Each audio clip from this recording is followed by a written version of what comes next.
So maybe be a good thing to show you right now.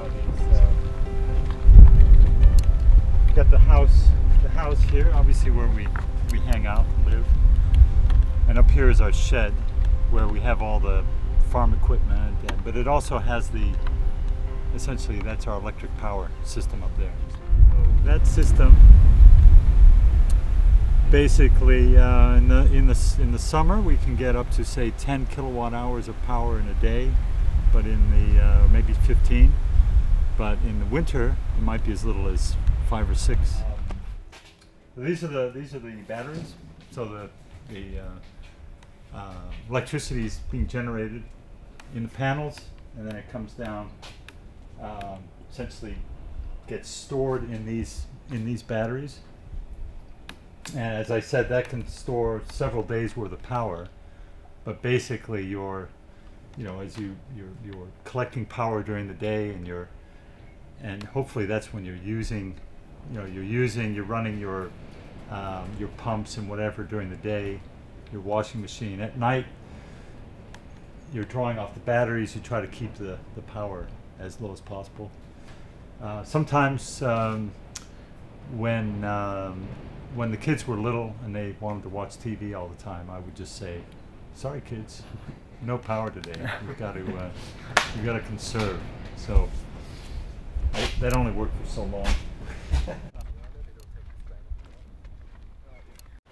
So what we do is, when it rains, we collect water from the roof of the house and from the roof of the shed, and that amounts to about 300 square meters of surface. That water then just gets drained into this tank. For every millimeter of rain, we get about 300 liters of water, and that represents about 2 days' supply of water. So for every millimeter of rain, we get about 2 days' supply. So we like rain. And last night we got 10 millimeters of rain. That's nearly a month's supply of water. When did we move here? 2000 and... We moved in March 13th, 2006. Try to keep the food in the mouth.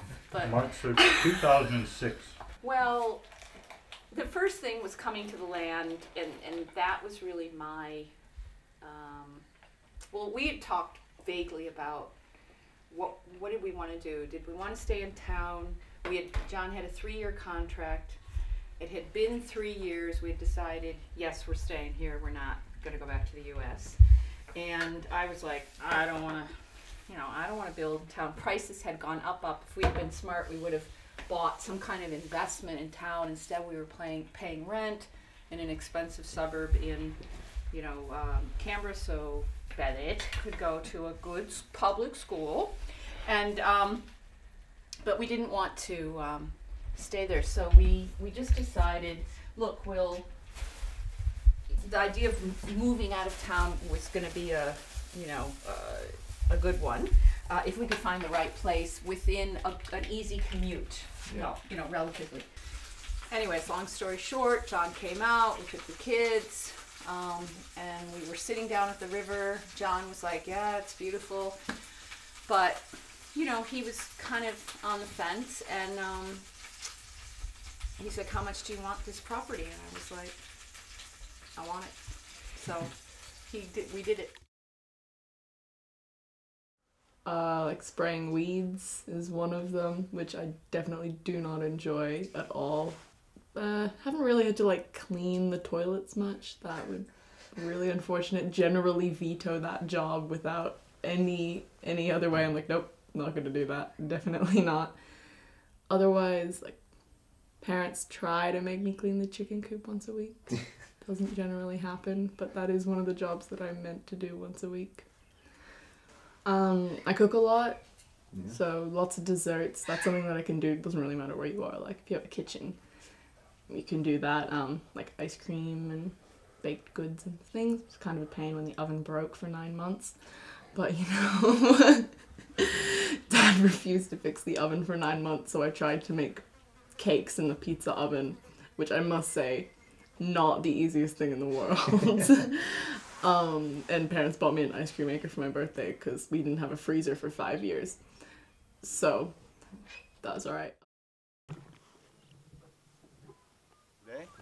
Yeah. I've mixed poison for 3 backpacks worth. Each backpack, depending on how many weeds there are, could take between half an hour and an hour and a half each. So doing 3, yeah, maybe 3 hours around about, and then I have to clean all the poison out of the tank and stuff like that.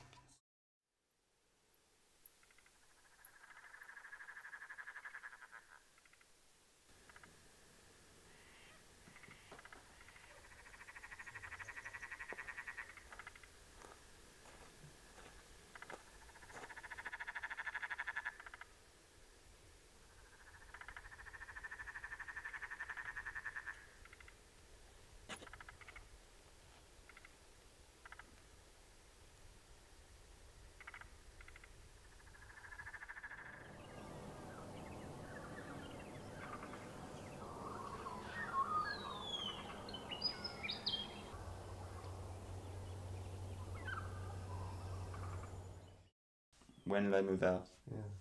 I moved out in, I guess, first year uni, which was 2012. At the start of 2012. Well, it's more relaxed out here. And in town, everything is close. So, for example, if I was making pancakes here, and we didn't have any milk, tough luck. We don't have any milk. If I'm living in town, I don't have any milk, I walk to the shops across the road. I love to work in my garden. I like to work with my hands. I'm a masseuse, but when I'm not massaging, then I help my little plants grow. So we have the pie toilet, the Rotaloo, and with the Clivus multrum, it's a trough. Like, it's just one big shit trough. You shit in it, and and then you're supposed to go and like rake it. Okay. And that's what I was like you, like, I don't want to be raking my own shit or someone else's shit. So I was like, let's go with the Rotaloo. Like, we just turn it, you know. Don't have to.